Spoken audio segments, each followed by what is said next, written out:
আসসালামু আলাইকুম, স্বাগত জানাচ্ছি আইটিভি নিউজে। শুরুতেই জানিয়ে দিব শিরোনাম, পরে থাকবে বিস্তারিত। ইসরায়েল ফিলিস্তিন পুরোদমে যুদ্ধ চলছে, আর এই যুদ্ধের সর্বশেষ আন্তর্জাতিক গুরুত্বপূর্ণ আপডেট সংবাদ জানিয়ে দিব। শুরুতেই শিরোনাম, বাইডেনের প্রস্তাব ত্রুটিপূর্ণ হলেও গ্রহণ করবে ইসরায়েল, বললেন নেতানিয়াহুর উপদেষ্টা। এরপর থাকবে জাতিসংঘ আদালতে ইসরায়েলের বিরুদ্ধে দক্ষিণ আফ্রিকার সঙ্গে যোগ দিচ্ছে চিলি। আরও থাকবে মিশর কেন ইসরায়েলকে রক্ষা করতে মরিয়া, থাকবে সম্পর্কে প্রতিবেদন। ইরানের প্রেসিডেন্ট নির্বাচন ফের প্রতিদ্বন্দ্বিতায় নামলেন মাহমুদ আহমেদিনেজাদ। আরও থাকবে ভোট ফেরত সমীক্ষায় পশ্চিমবঙ্গে এগিয়ে ভারতের বিজেপি, মমতা বললেন ভুয়া। এবং সর্বশেষ জানিয়ে দিব, গাজায় যুদ্ধ বন্ধ করার ব্যাপারে বাইডেনের পরিকল্পনা সমর্থন করলেন বিরোধী দলীয় নেতা ইয়ার লাপিদ। এতক্ষণ শুনছিলেন সংবাদ শিরোনাম, এখন জানিয়ে দিব বিস্তারিত।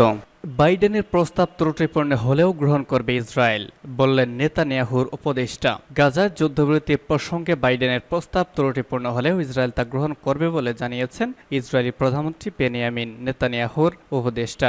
আজ ব্রিটেনের সানডে টাইমসকে দেওয়া এক সাক্ষাৎকারে নেতানিয়াহুর প্রধান পররাষ্ট্রনীতি উপদেষ্টা ওফির ভক এই মন্তব্য করেন। তিনি বলেন, ইসরায়েল মার্কিন প্রেসিডেন্ট জো বাইডেন প্রস্তাবিত যুদ্ধবিরতির একটি কাঠামো মেনে নিয়েছে, তবে কাঠামোটি ত্রুটিপূর্ণ, তাতে আরও অনেক সংস্কার প্রয়োজন রয়েছে। তিনি আরো বলেন, চুক্তিটি উপযোগী নয়, তবে আমরা বন্দীদের সবাইকে মুক্তি দিতে চাই। ওফির ফক বলেন, প্রস্তাবিত চুক্তিতে তো সব বিশদ বিবরণ রয়েছে, তবে বন্দীদের মুক্তি ও হামাসের বিনাশ সহ ইসরায়েলি শর্তাবলীতে কোনো পরিবর্তন আসেনি। এদিকে আজও গাজা উপত্যকায় হামাস ও ইসরায়েলি বাহিনীর মাঝে সংঘর্ষ হয়েছে, তবে মধ্যস্থতাকারীরা উভয় পক্ষকে বাইডেন প্রস্তাবিত যুদ্ধবিরতি চুক্তি মেনে নেওয়া এবং বন্দী বিনিময় চুক্তিতে একমত হওয়ার প্রতি আহ্বান জানিয়েছে। বাইডেন প্রস্তাবিত পরিকল্পনায় 3টি স্তর বা পর্যায় রয়েছে। প্রথম স্তরে গাজায় 6 সপ্তাহের যুদ্ধবিরতি ঘোষণা করা হবে। এই পর্বে রাফা সহ গাজার অন্য জনবহুল এলাকাগুলো থেকে সেনাদের প্রত্যাহার করে নেওয়া হবে এবং ইসরায়েলের বিভিন্ন কারাগারে বন্দী কয়েকশো ফিলিস্তিনি মুক্তির বিনিময়ে নিজেদের কবজায় থাকা কয়েকজন বন্দীকে মুক্তি দেবে হামাস। এই দফায় যেসব বন্দীকে মুক্তি দেওয়া হবে তাদের মধ্যে বয়স্ক এবং নারীরাও প্রাধান্য পাবে। জাতিসংঘ আদালতে ইসরায়েলের বিরুদ্ধে দক্ষিণ আফ্রিকার সঙ্গে যোগ দিচ্ছে চিলি। জাতিসংঘের শীর্ষ আদালতে দক্ষিণ আফ্রিকা ইসরায়েলের বিরুদ্ধে যে গণহত্যার অভিযোগ এনেছে তাতে যোগ দেওয়ার ঘোষণা দিয়েছে চিলি। দেশটির প্রেসিডেন্ট গ্যাব্রিয়েল বরিক গতকাল এই ঘোষণা দিয়েছেন। ন্যাশনাল কংগ্রেসে বরিক গাজার ভয়াবহ মানবিক পরিস্থিতি তুলে ধরে আন্তর্জাতিক সম্প্রদায়ের কাছ থেকে এই বিষয়ে নিশ্চিত পদক্ষেপের আহ্বান জানান। তিনি বলেন, আন্তর্জাতিক বিচার আদালতে দক্ষিণ আফ্রিকা ইসরায়েলের বিরুদ্ধে যে মামলা দায়ের করেছে চিলি তাতে সমর্থন দিয়ে কেপ টাউনের সঙ্গে যোগ দিবে। জাতিসংঘের এই আদালত গত মাসে গাজার দক্ষিণাঞ্চলীয় রাফা শহরে সামরিক অভিযান বন্ধে ইসরায়েলকে নির্দেশ দিয়েছে, যদিও ইসরায়েল এই নির্দেশ উপেক্ষা করেই রাফায় অভিযান চালিয়ে আসছে। উল্লেখ্য, ফিলিস্তিনি সংগঠন হামাস গত বছরের 7 অক্টোবর ইসরায়েলে আকস্মিক বড় ধরনের হামলা চালায়। তাদের হামলায় 1170 ইসরায়েলি নিহত হয়, সেই সঙ্গে 250 জনকে জিম্মি করে হামাস। এখনো হামাসের কাছে 100 একর জিম্মি হিসেবে আটক রয়েছে। এরপরেই 7 অক্টোবর ইসরায়েল গাজায় প্রতিশোধমূলক পাল্টা হামলা শুরু করে, যা এখনও চলছে। গাজায় ইসরায়েলের অব্যাহত হামলায় 36,379 ফিলিস্তিনি নিহত হয়েছে, এদের অধিকাংশই নারী ও শিশু। মিশর কেন ইসরায়েলকে রক্ষা করতে মরিয়া? সম্প্রতি ইসরায়েলের সঙ্গে আরব সুন্নি রাষ্ট্রগুলোর গোপন সম্পর্ক বহুল আলোচিত বিষয় হয়ে উঠেছে। প্রশ্ন উঠেছে, এক সময় একজোট হয়ে ইসরায়েলের বিরুদ্ধে যুদ্ধ করা এসব রাষ্ট্র কেন এখন ফিলিস্তিনি ইস্যুতে নির্বিকার ভূমিকা পালন করছে? এমনকি নিজেদের জন্য মারাত্মক হুমকি তৈরি করা ইসরায়েল নিয়ে নিশ্চুপ হয়ে আসছে সীমান্তবর্তী মিশর ও জর্ডানও। এমনই কৌতূহল উদ্দীপক প্রশ্নের জবাব পাওয়া গেল মিডিল ইস্ট আইয়ের এক প্রতিবেদনে। উত্তর গাজা থেকে শুরু করে একে একে ফিলিস্তিনি আবাসভূমির ওপর তাণ্ডবলীলা চালিয়ে শেষ পর্যন্ত নিরাপদ অঞ্চল হিসেবে পরিচিত দক্ষিণ গাজা সীমান্তবর্তী শহর রাফাতেও হামলা চালিয়েছে ইসরায়েলি বাহিনী।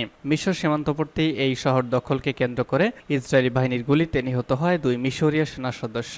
এই ঘটনার পরে মিশর জুড়ে ক্ষোভে ফেটে ওঠে নাগরিকরা। তবে দেশটির সেনাবাহিনী ঘটনা তদন্ত করা ছাড়া নিহত ও আহত সেনাদের বিষয়ে কোনো আনুষ্ঠানিক বিবৃতি দেয়নি। এমনকি এক সেনার দাফনে কোনো সামরিক শ্রদ্ধা পর্যন্ত জানায়নি সেনাবাহিনী। অপর সেনার মৃত্যু সরাসরি অস্বীকার করে বলে president Abdul Abdel Fattah al সিসির সেনা সদস্য। মিশরীয় কর্মকর্তারা বলছেন, তেল আবিবের সঙ্গে কায়রোর সম্পর্ক ইসরায়েলের ইতিহাসের সবচেয়ে গুরুত্বপূর্ণ ঘটনা। মূলত 1978 সালে স্বাক্ষরিত ক্যাম্প ডেভিড চুক্তির আওতায় দুই দেশের সামরিক, রাজনৈতিক ও কূটনৈতিক বোঝাপড়া পরিচালিত হয়। প্রেসিডেন্ট আনোয়ার সাদাতের সময় স্বাক্ষরিত এক চুক্তি প্রেসিডেন্ট সিসির সময় আরও সুদৃঢ় হয়, আর জনমতকে উপেক্ষা করে মিশরের প্রশাসন এই চুক্তির সব সুবিধা ভোগ করেছে।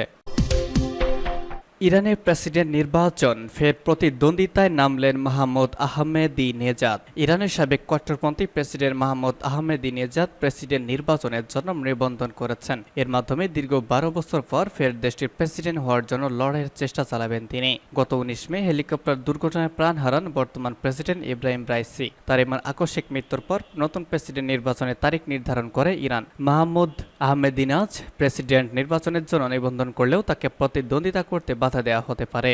ইরানকে প্রেসিডেন্ট নির্বাচন করতে পারবেন কে পারবেন না সেটি নির্ধারণ করে ধর্মীয় নেতাদের নিয়ে গঠিত গার্ডিয়ান কাউন্সিল। এই কাউন্সিল চাইলে আহমেদিনেজাদের নিবন্ধন বাতিল করে দিতে পারে। আগামী 11 জুন যাচাই বাছাই শেষে প্রেসিডেন্ট নির্বাচনের প্রার্থীদের চূড়ান্ত তালিকা প্রকাশ করবে গার্ডিয়ান কাউন্সিল। মাহমুদ আহমেদিনেজাদ ইরানের চৌকস বিপ্লবী গার্ডের সদস্য ছিলেন। তিনি 2005 সালে প্রথমবারের মতো ইরানের প্রেসিডেন্ট নির্বাচিত হন। এরপর 2013 সালে পদত্যাগ করেন। 2017 ও 2021 সালেও তিনি ফের নির্বাচন করতে চেয়েছিলেন, কিন্তু এই দুইবারই তাকে বাধা দেওয়া হয়। 2017 সালে ইরানের ধর্মীয় নেতা সর্বোচ্চ আয়াতুল্লাহ আল খামেনি আহমেদিনেজাদকে সর্বোচ্চ সতর্কতা দিয়ে বলেন, প্রেসিডেন্ট নির্বাচনে তার প্রার্থিতাকে তিনি দেশের জন্য ভালো হিসেবে দেখছেন না। আহমেদিনেজাদ এবং খামেনির মধ্যে একটা সময় দ্বন্দ্ব তৈরি হয়, কারণ খামেনির সর্বময় ক্ষমতা নিয়ে আহমেদিনেজাদ প্রশ্ন তুলেছিলেন। 2018 সালে খামেনির প্রতি করা এক বিরল সমালোচনায় তিনি সুষ্ঠু নির্বাচন আয়োজনের তাগিদ দিয়েছিলেন। 2009 সালে আহমেদিনেজাদ যখন পুনর্নির্বাচিত হন, তখন ইরানে ব্যাপক সহিংসতা শুরু হয়েছিল।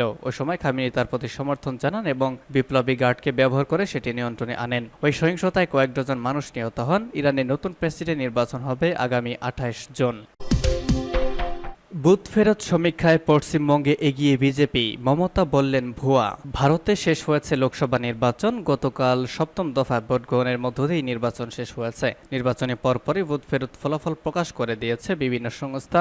এসব সমীক্ষায় বলেছে পশ্চিমবঙ্গে এবার তৃণমূল নয়, বড় জয় পেতে চলেছে বিজেপি। তবে বুথ ফেরত এই সমীক্ষাকে একেবারে গুরুত্ব দেননি পশ্চিমবঙ্গের তৃণমূল কংগ্রেস নেত্রী মমতা বন্দ্যোপাধ্যায়। এই সমীক্ষাকে ভারতীয় জনতা পার্টি, বিজেপি ভাওতা এবং বিরোধীদের মনোবল ভাঙতে বিজেপির চিত্রনাট্য বলে অভিযোগ করেছেন তিনি। TV9 চ্যানেলে দেওয়া সাক্ষাৎকারে তৃণমূল নেত্রী বলেছেন, আমাদের রাজ্য নিয়ে যেটা দেখাচ্ছে আমি তাকে বিশ্বাস করি না, বিশ্বাস করি না, একেবারেই ভোগ, একেবারেই ফেক। এ সময় তৃণমূল কর্মীদের শক্ত থাকার আহ্বান জানান মমতা বন্দ্যোপাধ্যায়। অপরদিকে বিজেপির রাজ্য মুখপাত্র শ্রমিক ভট্টাচার্য বলেছেন, বুথ ফেরত সমীক্ষার চেয়ে আরও 30টি আসনে জয় পাবে তার দল। লোকসভা নির্বাচনে পশ্চিমবঙ্গে সবচেয়ে বড় দল হতে চলেছে বিজেপি। গতকাল 7ম দফার ভোট শেষে একাধিক বুথ ফেরত সমীক্ষায় এমনই তথ্য উঠে এসেছে।